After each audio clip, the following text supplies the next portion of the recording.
Next topic आपका है physics में जी इलेक्ट्रिक पोटेंशियल। इलेक्ट्रिक पोटेंशियल को समझने से पहले एक सिंपल से उसके लिए एग्जांपल है। सपोज आपके पास एक स्प्रिंग है, आप इस स्प्रिंग को बिल्कुल नॉर्मल एडजस्टमेंट में रखें। इस बात का मतलब ये है कि आपने इसके ऊपर किसी किस्म की अभी कोई फोर्स अप्लाई नहीं की। अब इस स्प्रिंग को आप कर दें कंप्रेस। स्प्रिंग को कंप्रेस करने के बाद हम इसको कुछ इस कंडीशन में ले आते हैं। वही स्प्रिंग आपने कंप्रेस किया, इस कंडीशन में ले आए। इस वक्त इस स्प्रिंग की वेलोसिटी कितनी है, आपने इसे यहाँ पर रोक रखा है, तो इस पॉइंट पर उसकी वेलोसिटी कितनी है जी, 0। अगर अब आप स्प्रिंग को छोड़ दें तो क्या होगा, स्प्रिंग यहाँ से दोबारा अपनी ओरिजिनल पोजीशन को अटेन करने की कोशिश करेगा और जैसे ही वो यहाँ से मूव करना शुरू करेगा तो उसकी वेलोसिटी बढ़ना शुरू हो जाएगी। और अगर वेलोसिटी उसकी चेंज हो जाए तो क्या प्रोड्यूस हो जाएगा, एक्सेलरेशन। अब आपने ये एक्सेलरेशन प्रोड्यूस नहीं होने देना। हमने करना क्या है, हमने इस स्प्रिंग को इस तरह से अपनी नॉर्मल पोजीशन अटेन करवानी है कि इस दौरान वो एक कांस्टेंट वेलोसिटी के साथ मूव करे। अगर वो कांस्टेंट वेलोसिटी के साथ मूव करेगा तो इस कंडीशन के अंदर उसका एक्सेलरेशन कितना होगा, 0। बिकॉज जब भी वेलोसिटी कांस्टेंट होती है तो एक्सेलरेशन 0 होता है। तो अब हमें करना क्या पड़ेगा कि स्प्रिंग अपनी इलास्टिक पोटेंशियल एनर्जी की वजह से डाउनवर्ड मूव करेगा। Due to elastic potential energy spring move करने की कोशिश करेगा डाउनवर्ड। हमने जो फोर्स अप्लाई करनी है वो ऑपोजिट डायरेक्शन में फोर्स अप्लाई करनी है ताकि स्प्रिंग एक कांस्टेंट वेलोसिटी के साथ मूव कर सके। मतलब हमने उसी हिसाब से अपनी फोर्स की अमाउंट को चेंज करते जाना है ताकि वेलोसिटी हमेशा क्या रहे, कांस्टेंट। तो बच्चों ये जो कांस्टेंट वेलोसिटी वाला कॉन्सेप्ट है ना, इसको ज़हन में रखिएगा। लेकिन इस कॉन्सेप्ट को पढ़ने की वजह क्या है, क्योंकि हमने एक्सेलरेशन को कितना कर रखा है, 0। और यही असल में डेफिनेशन है इक्विलिब्रियम की।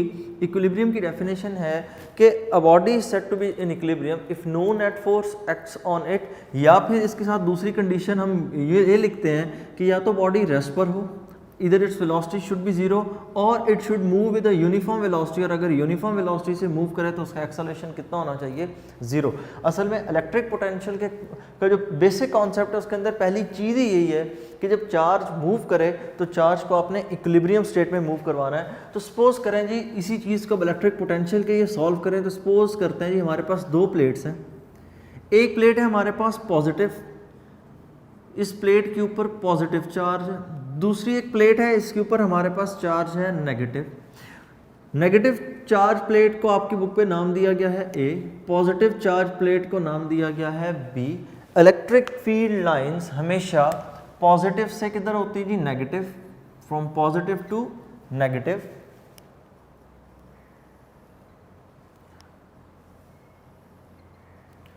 ये इलेक्ट्रिक फील्ड लाइंस की डायरेक्शन होगी। इसके दरमियान में हमने एक चार्ज को मूव करवाना है। अब चार्ज को हमने किस तरह मूव करवाना है, हमने चार्ज को अगेंस्ट द फील्ड मूव करवाना है। वैसे तो अगर हम test charge, unit positive charge को अगर यहाँ पर रखें तो वो खुद ब खुद फील्ड के अलॉन्ग मूव करेगा। हमने चार्ज को फील्ड के अलॉन्ग मूव नहीं करवाना। हमने यहाँ पर रखा एक टेस्ट चार्ज, और टेस्ट चार्ज हमेशा यूनिट पॉजिटिव चार्ज होता है। इस यूनिट पॉजिटिव चार्ज को हमने मूव करवाना है अगेंस्ट द फील्ड। हम अगेंस्ट द फील्ड मूव करवाने के लिए इस पर अप्लाई करेंगे फोर्स।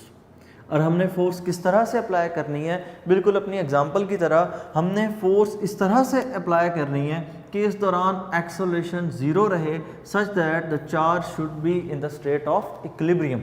इक्विलिब्रियम में रखते हुए हमने इस चार्ज को मूव करवाना है एक प्लेट से दूसरी प्लेट की तरफ। अब अगर आप इस चार्ज को प्लेट ए से प्लेट बी तक मूव करवाते हैं तो हम यहाँ पर कुछ ना कुछ वर्क कर लेते हैं, क्योंकि हम फोर्स भी अप्लाई कर रहे हैं। इस दौरान डिस्टेंस भी कुछ ना कुछ कवर हो रहा है, डिस्प्लेसमेंट कवर हो रहा है। अगर इन दोनों प्लेट्स के दरमियान में सेपरेशन को हम डिनोट कर दें डी से, तो ए प्लेट से लेकर बी तक जाने में डिस्प्लेसमेंट डी भी कवर हो गया। हमने कुछ एक्सटर्नल फोर्स एफ भी अप्लाई की तो हमारा कुछ ना कुछ वर्क डन तो होगा from moving A to B, और वो वर्क डन किसके इक्वल होगा, that work done should be equal to F dot D. ये तो हो गया previous knowledge.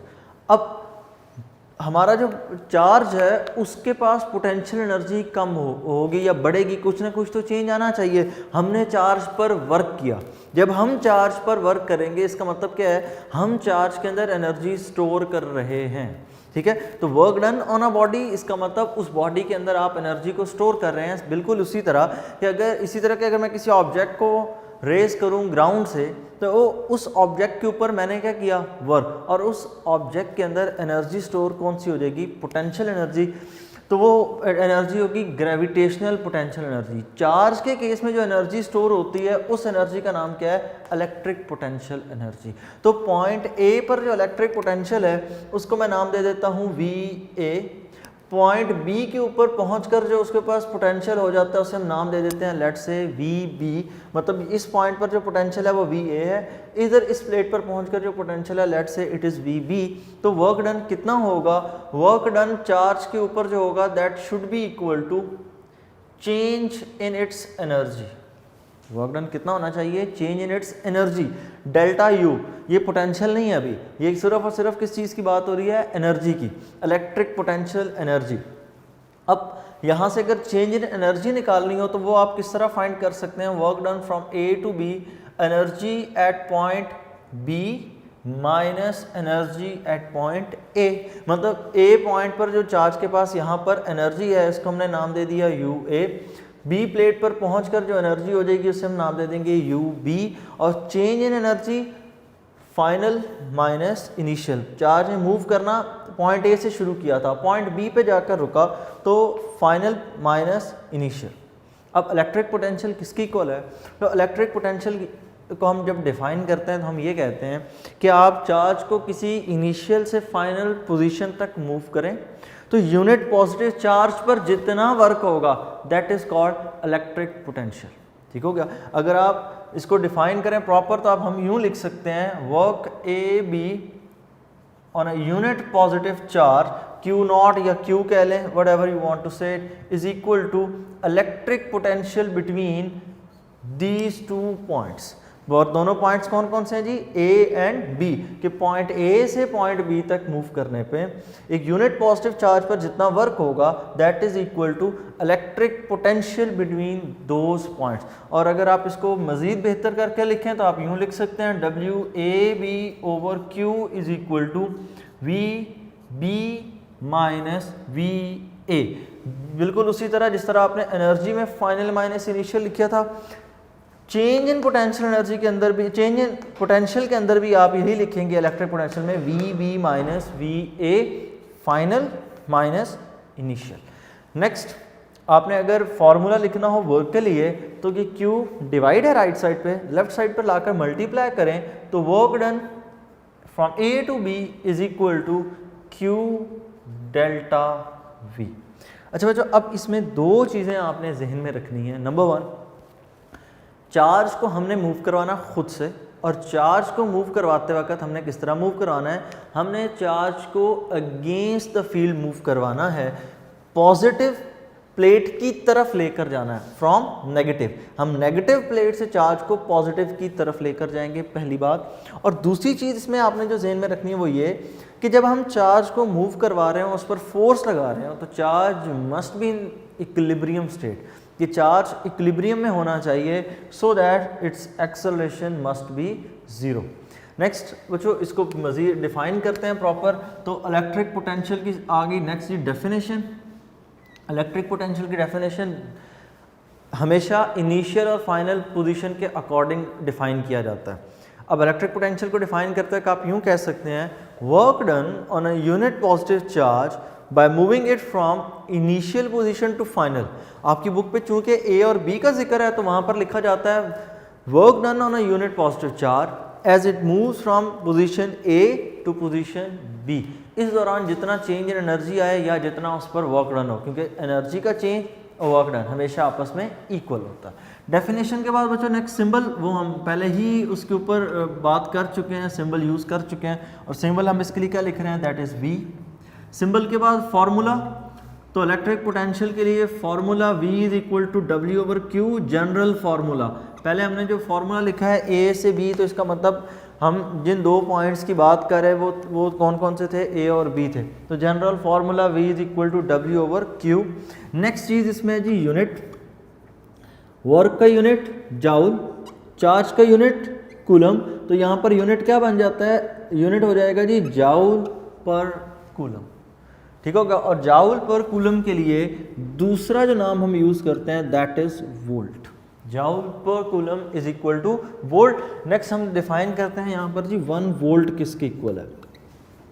1 volt is equal to 1 joule over 1 coulomb.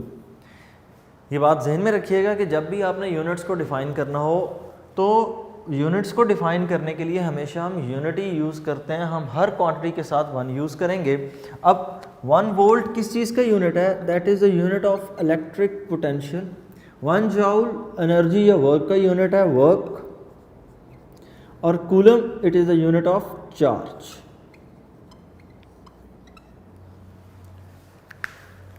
One volt is the electric potential which is equal to 1 joule of work done on a charge of 1 coulomb। कि 1 volt वो electric potential है जो 1 joule work 1 coulomb charge के ऊपर करने से मिलता है, या फिर इसका रिवर्स भी हो सकता है, क्योंकि जितनी एनर्जी हम सप्लाई करेंगे चार्ज को from moving A to B, उतनी ही एनर्जी चार्ज बी से ए तक आते वक्त सप्लाई कर देगा। तो अगर 1 जाउल वर्क करें चार्ज के ऊपर किया जाए और 1 कूलम चार्ज के ऊपर 1 जाउल वर्क हो, तब जो इलेक्ट्रिक पोटेंशियल उन दोनों पॉइंट्स के दरमियान में होगा from initial to final, that will be equal to 1 volt. फिर इसमें एक नई डेफिनेशन बुक पे लिखी हुई है। दूसरी डेफिनेशन में यूँ है कि यहाँ पर तो हमने डिफाइन किया ना कि इनिशियल पॉइंट है ए, फाइनल पॉइंट है बी। व्हाट इफ़ कि अगर हमारे पास ए और बी पॉइंट्स को मेंशन नहीं किया गया, तो बच्चों ऐसी सिचुएशन कि अगर इनिशियल और फाइनल पोजीशन को ना बताया जाए और आप बहुत दूर से चार्ज को मूव करवा रहे हैं, तब इस केस में हम सहारा लेते हैं इन्फिनिटी का। तो उसके लिए एग्जांपल कुछ यूँ है कि सपोज आपने एक चार्ज को मूव करवाना है, यूनिट पॉजिटिव चार्ज को इलेक्ट्रिक फील्ड के बाहर से मूव करवा रहे हैं। सपोज हमारे पास ये एक इलेक्ट्रिक फील्ड है इस चार्ज का, ये जी दरमियान में एक चार्ज है पॉजिटिव, इसके इर्द गिर्द यहाँ पर इसका कुछ फील्ड है यूँ। हमने एक चार्ज को मूव करवाया यहाँ से, अगर एक चार्ज को हम यहाँ से मूव करवाना चाहें, हमने इलेक्ट्रिक पोटेंशियल हमने फील्ड के अगेंस्ट मूव करवा रहे हैं। पॉजिटिव चार्ज है तो इसका फील्ड हमेशा किधर होगा, आउटवर्ड। अब हम इस चार्ज को मूव करवा रहे हैं फील्ड के बाहर से, और फील्ड के बाहर से जब भी आप मूव करवाएंगे तब हम उस डिस्टेंस को कंसिडर करते हैं, that distance is equal to infinity. जिस तरह आपने पढ़ा था coulomb's law, F is equal to K Q1 Q2 over R square. तो वहाँ पर जो आप डिस्टेंस की बात करते हैं वो डिस्टेंस आर क्या चीज़ है, दोनों पॉइंट चार्जेस के दरमियान में डिस्टेंस। और उसमें ये भी कंडीशन है कि दोनों पॉइंट चार्जेस का जो आपस में इलेक्ट्रिक फील्ड है वो ओवरलैप करना चाहिए। अगर वो ओवरलैप करेगा तो एक दूसरे पर फोर्स अप्लाई करेंगे। किस तरह, सपोज 2 चार्जेस हमारे पास हैं, इन दोनों चार्जेस का इलेक्ट्रिक फील्ड दोनों का, एक का इलेक्ट्रिक फील्ड पॉजिटिव दूसरा नेगेटिव, एक का इलेक्ट्रिक फील्ड यहाँ तक है, मतलब पॉजिटिव वाले चार्ज का इलेक्ट्रिक फील्ड यहाँ तक है। ये फील्ड इसका बड़ा क्यों, वो डिपेंड करता है मैग्नीट्यूड ऑफ द चार्ज। अगर चार्ज का मैग्नीट्यूड ज़्यादा हो तो फील्ड स्ट्रॉन्ग होगा। सेम इसी तरह बात है ना कि अगर आपके पास 2 मैग्नेट हैं, एक बड़ा एक छोटा, तो ऑब्वियसली बड़े वाले मैग्नेट का मैग्नेटिक फील्ड बड़ा होगा, और दूसरे चार्ज का मैग्नेटिक फील्ड पहुँच रहा है लेट से इस पॉइंट तक, नेगेटिव वाले का। नेगेटिव को हम कलर डिफरेंट कर लेते हैं ताकि आपको क्लियर हो जाए। अब ये जो दोनों का दरमियान में एरिया ये कॉमन हो गया। अब इस बात का मतलब ये हुआ कि दोनों एक दूसरे के ऊपर फोर्स अप्लाई कर सकते हैं, लेकिन अगर चार्जेस को हम सेपरेट कर दें बहुत दूर, मतलब बहुत ज़्यादा आपने उनके दरमियान में डिस्टेंस रख दिया, अब डिस्टेंस ज़्यादा होने के केस में दोनों का इलेक्ट्रिक फील्ड आपस में ओवरलैप ही नहीं कर रहा। अगर ओवरलैपिंग नहीं होगी, दोनों एक दूसरे पर फोर्स अप्लाई नहीं करेंगे। इस केस के अंदर हम डिस्टेंस कितना कंसिडर करते हैं दोनों चार्जेस के दरमियान में, इन्फिनिटी। तभी तो हमारे पास फोर्स का आंसर 0 आएगा। F is equal to K Q1 Q2 over R square. अब प्रैक्टिकली अगर आप देखें तो कोई फोर्स नहीं है, लेकिन अगर आप रियल टाइम आर की वैल्यू यहाँ से फाइंड करके पुट कर दें तब आपके पास फोर्स की कुछ ना कुछ वैल्यू आना शुरू हो जाएगी। तो ऐसा नहीं है, जब चार्जेस का इलेक्ट्रिक फील्ड आपस में ओवरलैप ना करे तो हम इस आर को इन्फिनिटी कंसिडर करते हैं। सेम इसी तरह अगर इस चार्ज को आपने इस फील्ड के अंदर लेकर आना है तो हमने दोनों को इतना दूर रखना है कि दोनों का जो इलेक्ट्रिक फील्ड है वो आपस में पहले ओवरलैप ना कर रहा हो। अब इस चार्ज को जब हम यहाँ से एंटर करना शुरू करेंगे तो इसकी बाउंड्रीज के आगे से वर्क डन स्टार्ट होगा।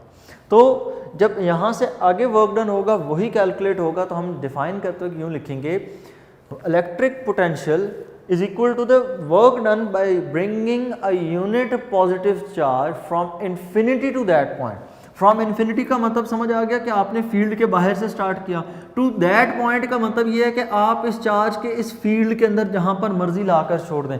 इट डिपेंड्स अपॉन यू कि आप किसी पॉइंट ए पर रुक जाते हैं, पॉइंट बी पर रुक जाते हैं, पॉइंट सी पर रुक जाते हैं, वट एवर इट इज़। लेकिन इनिशियल पॉइंट इन्फिनिटी का मतलब क्या है कि आप उसके फील्ड के बाहर से उसे मूव करवाना शुरू किया। Number two, infinity to that point, तो दैट पॉइंट का मतलब ये है कि इस इलेक्ट्रिक फील्ड के अंदर कोई भी एक सर्टेन पॉइंट हो सकता है जो आपका फाइनल पॉइंट है। इनिशियल पॉइंट इन्फिनिटी मतलब फील्ड के बाहर से, और फाइनल पॉइंट इस फील्ड के अंदर कोई भी पॉइंट हो सकता है। इट डिपेंड्स अपॉन यू कि आप चार्ज को रोकते किस जगह पर। लास्ट चीज़ बच्चों इसमें रह गई जी यूनिट के बाद क्वांटिटी, कि इलेक्ट्रिक फील्ड इलेक्ट्रिक पोटेंशियल कौन सी क्वांटिटी है। तो electric potential is a scalar quantity because work done scalar quantity है, चार्ज भी स्केलर क्वांटिटी।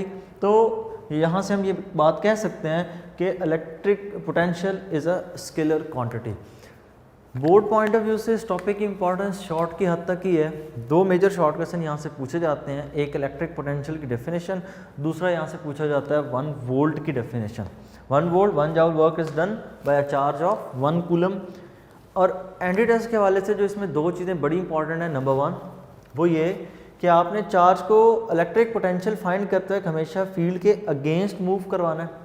फील्ड के अगेंस्ट मूव करवाने की वजह यही है कि अगर वो अलोंग द फील्ड मूव करे चार्ज तो वो इंडिपेंडेंटली मूव करेगा, क्योंकि अगर वो अलोंग द फील्ड मूव करे तो पॉजिटिव पॉजिटिव को रिपेल करेगा, खुद ब खुद मूव करेगा, तो उसकी जो स्पीड होगी, वेलोसिटी होगी, वो वेरिएबल होगी। और अगर वेरिएबल वेलोसिटी की बात आई तो हमें वर्क डन फाइंड करने में मुश्किलात होती हैं, क्योंकि हम वर्क डन को कैलकुलेट करते हैं बाय यूजिंग कांस्टेंट फोर्स।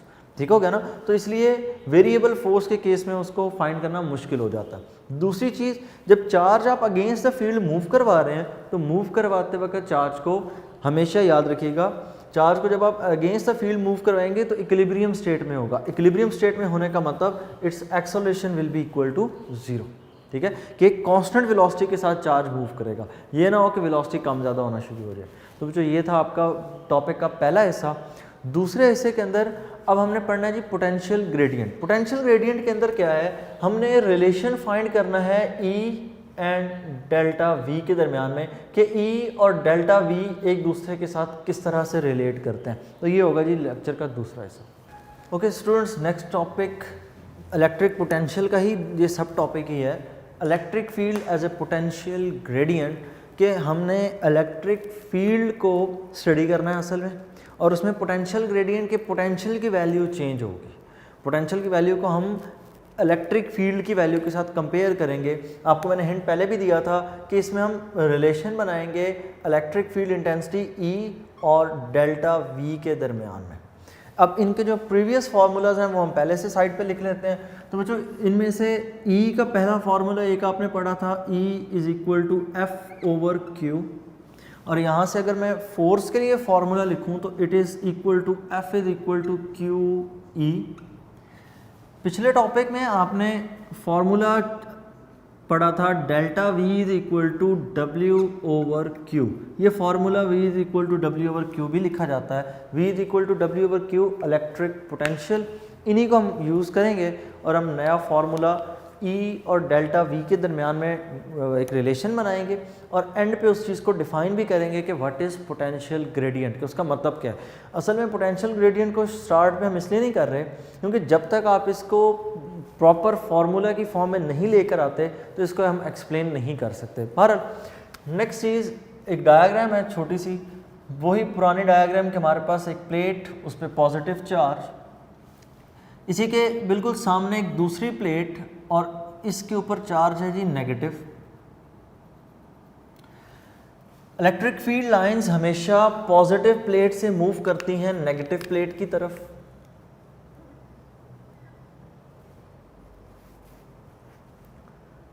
ये होगी इलेक्ट्रिक फील्ड इंटेंसिटी या इलेक्ट्रिक फील्ड लाइंस की डायरेक्शन। जो इलेक्ट्रिक फील्ड इंटेंसिटी भी इसमें ध्यान में रखिएगा कि जैसे जैसे आप लाइन के अलॉन्ग मूव करते जाएंगे इलेक्ट्रिक फील्ड इंटेंसिटी वैसे कम होती जाती है, पॉजिटिव चार्ज प्लेट के करीब ज़्यादा होगी और जैसे जैसे आप आगे मूव करेंगे उसकी वैल्यू चेंज हो जाएगी। अब आपने एक चार्ज को मूव करवाना है प्लेट ए से प्लेट बी की तरफ, तो ये आ गया वो unit positive charge that will move from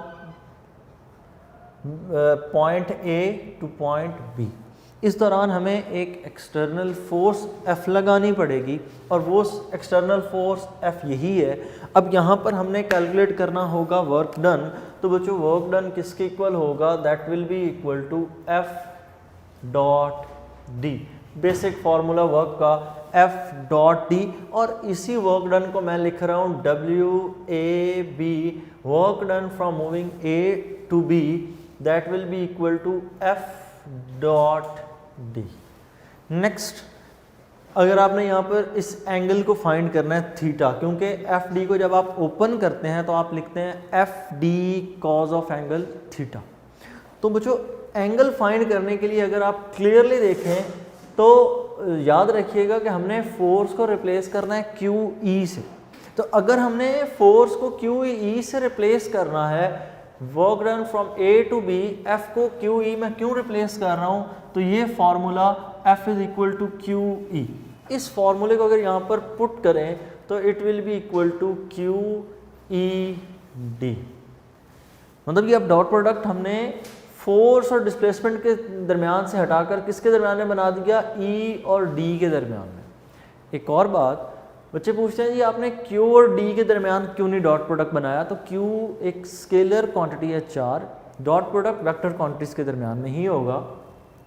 अब रह गया इस स्टेप को, नेक्स्ट इसको ओपन करना। अगर हम इसको ओपन करें तो work done from A to B is equal to Q E D cos of angle theta. और ये एंगल थीटा कितना होगा, ये एंगल थीटा फाइंड करने के लिए डायग्राम में चलें। तो डायग्राम में अगर हम देखें तो हम चार्ज को मूव करवा रहे हैं अपवर्ड, मतलब इस यूनिट पॉजिटिव चार्ज की जो डिस्प्लेसमेंट है ये अपवर्ड है। इलेक्ट्रिक फील्ड लाइंस की डायरेक्शन देखें तो इलेक्ट्रिक फील्ड लाइंस डाउनवर्ड है from positive plate to negative. अब दोनों की डायरेक्शन चूंकि ओपोजिट है, इलेक्ट्रिक फील्ड लाइन और डिस्प्लेसमेंट की डायरेक्शन चूंकि ओपोजिट है, तो इस वजह से इनके दरमियान में जो एंगल है वो कितना बनता है, दैट इज़ 180 डिग्री। और अगर इस चीज़ को यहाँ पर रिप्लेस करें, WAB is equal to QED cos of angle 180, cos 180 minus 1, तो work done from moving A to B is equal to QED into minus 1। यहाँ से वर्क डन के लिए फॉर्मूला लिखें तो work done from A to B is equal to minus QE into D. Parameters define करें, W work, charge, electric field intensity D। Relation बनाना है electric field intensity और डेल्टा V। इस बात का मतलब ये हुआ कि इन सब को अब हमने इस तरह से यूज़ करना है कि हम डेल्टा V बना सकें। तो बच्चों Q राइट साइड पर मल्टीप्लाई, लेफ्ट साइड पर डिवाइड। अगर Q को यहाँ पर डिवाइड करें तो हमारे पास फॉर्मूला कुछ यूँ हो जाता है WAB ओवर Q को लाकर डिवाइड कर दिया is equal to minus E into D. और बच्चों इक्वेशन देखें, V is equal to W over Q। Previous topic में अभी आपने पढ़ा delta V is equal to work done from moving A to B divided by Q। तो अगर इसको रिप्लेस करें W ओवर Q को डेल्टा V के साथ, तो आप इसको यूँ लिख सकते हैं delta V is equal to minus E D. फॉर्मूले को प्रॉपर फॉर्म में लिखें तो E is equal to minus delta V over D।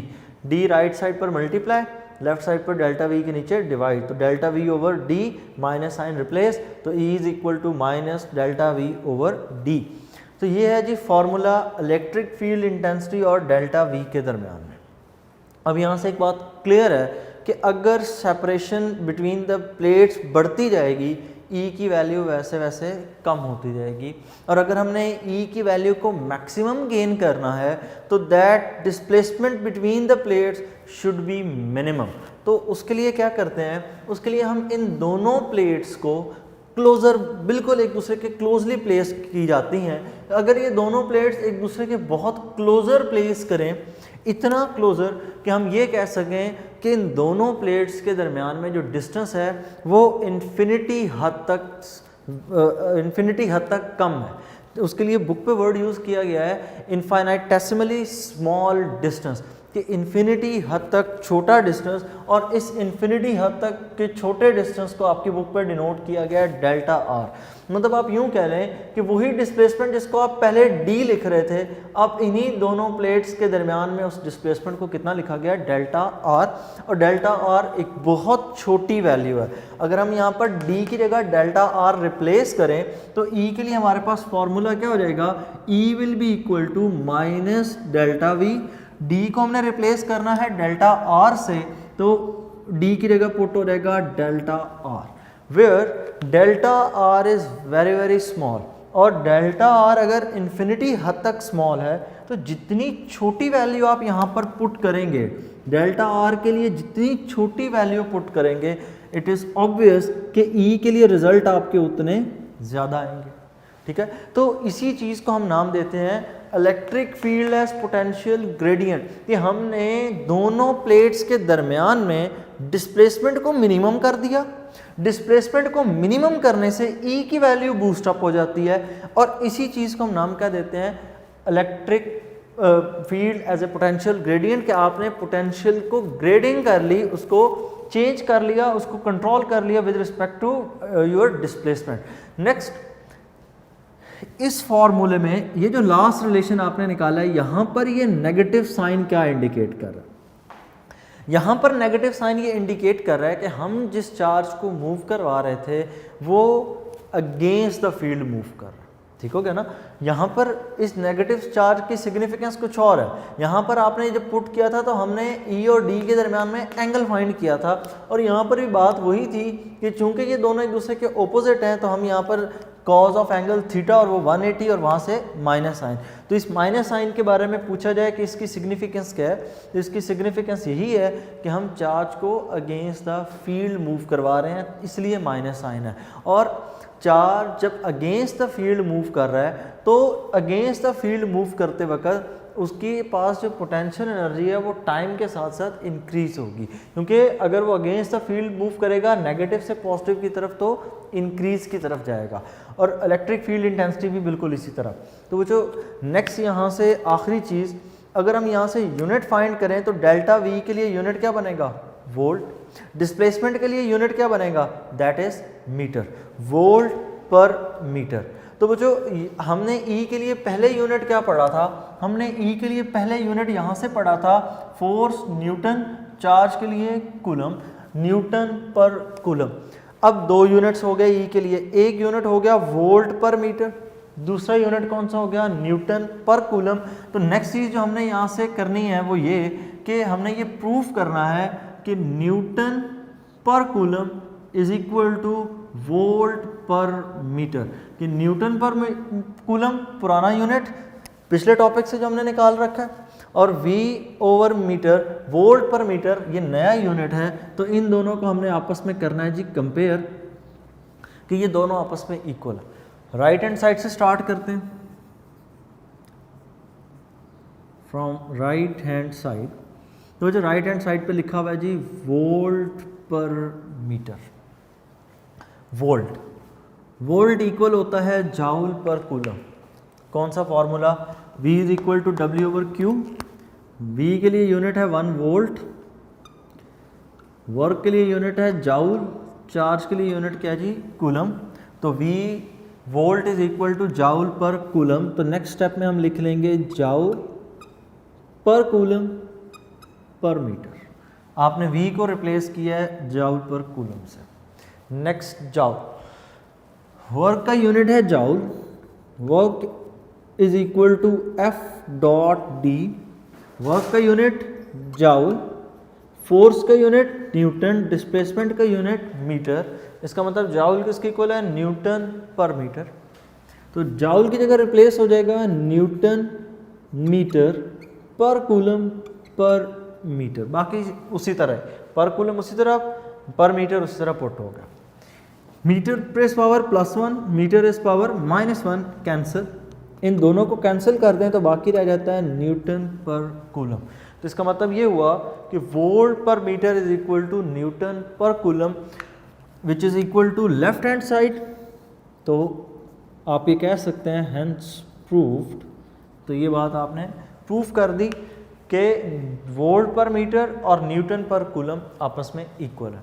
Board point of view से बहुत इंपॉर्टेंट शॉर्ट क्वेश्चन, टॉपिक के बिल्कुल लास्ट पे ये लिखा हुआ है, वहाँ पर उन्होंने पूरे नाम यूज़ किए हैं, मतलब Newton per coulomb, volt per metre.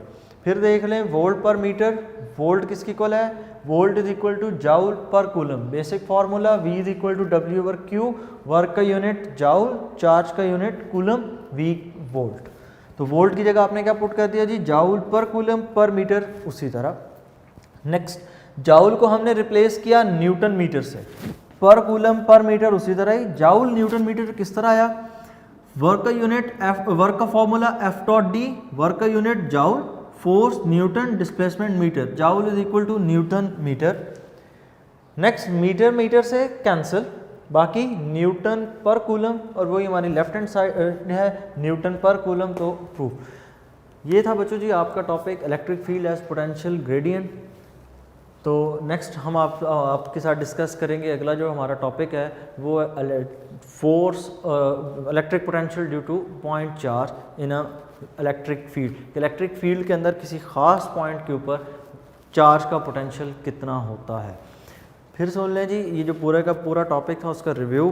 पहली चीज़ हमने इसमें डिफ़ाइन की जी इलेक्ट्रिक पोटेंशियल। इलेक्ट्रिक पोटेंशियल क्या था, इलेक्ट्रिक पोटेंशियल जब किसी चार्ज को हम इनिशियल से फाइनल पोजीशन की तरफ मूव करते हैं तो जितना उस पर वर्क होता है that is called electric potential. इस मूवमेंट के दौरान चार्ज को आपने अगेंस्ट द फील्ड मूव करवाना है, charge must be in the state of equilibrium such that its acceleration should be 0। Next चीज़ हमने डिफाइन किया तो वहाँ से हमने फॉर्मूला लिखा delta V is equal to W over Q। आपकी बुक के ऊपर उसको WA भी लिखा जाता है, initial position A, final position B, क्या आपने चार्ज को किसी एक पोजीशन से दूसरी तक मूव किया। नेक्स्ट चीज़ यूनिट, तो आपने वर्क का यूनिट जाउल, चार्ज का यूनिट कूलम, तो इलेक्ट्रिक पोटेंशियल का यूनिट हो गया जाउल पर कूलम और उसको हमने नया नाम क्या दिया, दैट इज़ वोल्ट। नेक्स्ट इसमें दूसरी डेफिनेशन, अगर आप चार्ज को आउटसाइड फ्रॉम द फील्ड, किसी फील्ड के बाहर से आप उस फील्ड के अंदर इंड्यूस कर रहे हैं, सर वहाँ तक पहुँचा रहे हैं, तो उसके लिए आप यूँ लिखेंगे कि इलेक्ट्रिक पोटेंशियल उस चार्ज पर किया जाने वाला वर्क है कि जब चार्ज को आप किसी इन्फिनिटी से किसी ख़ास पॉइंट तक मूव करवाने में करते हैं, bringing unit positive charge from infinity to that point. Next चीज़ आगे इसमें आए तो इस क्वांटिटी, तो ये स्केलर है क्योंकि वर्क जो है scalar quantity, charge scalar quantity, तो दोनों स्केलर क्वांटिटीज़ हैं, तो इलेक्ट्रिक पोटेंशियल भी कौन सी क्वांटिटी होगी, स्केलर। नेक्स्ट हमने फाइंड किया इलेक्ट्रिक फील्ड इंटेंसिटी और डेल्टा V के दरमियान में रिलेशन। तो उसको हमने स्टार्ट किया कुछ यूँ कि आपने एक चार्ज को फील्ड के अगेंस्ट मूव करवाया, फील्ड के अगेंस्ट मूव करवाने में फोर्स अप्लाई की F, डिस्प्लेसमेंट कवर करवा रहे हैं हम D, A से B तक जो डिस्टेंस है। नेक्स्ट ये चूंकि वर्क डन A से B तक है, प्लेट A से प्लेट B तक है, तो इसलिए हमने लिखा WAB। फोर्स को हमने रिप्लेस किया QE से, इस फॉर्मूले से। E और D के दरमियान में एंगल वो कितना है जी, 180। किस तरह, इलेक्ट्रिक फील्ड लाइंस की डायरेक्शन डाउनवर्ड, डिस्प्लेसमेंट चार्ज का अपवर्ड, दोनों के दरमियान में एंगल कितना बनता है, 180 डिग्रीज। cos 180 -1, तो फॉर्मूला हो गया जी QED और cos 180 -1, माइनस को आपने रिप्लेस कर दिया शुरू पर, तो WAB is equal to -QED। Next move करके यहाँ पर आपने क्या किया, Q लेफ्ट साइड पर डिवाइड, तो WAB over Q is equal to -ED। Next W over Q, work over charge is equal to volt, तो डेल्टा वी, तो बच्चों नेक्स्ट आपने क्या किया, यहाँ से d को उधर ले जाकर डिवाइड, तो E is equal to minus delta V over D. D क्या चीज़ है, दोनों के दरमियान में डिस्टेंस, और डिस्टेंस जब बहुत ज़्यादा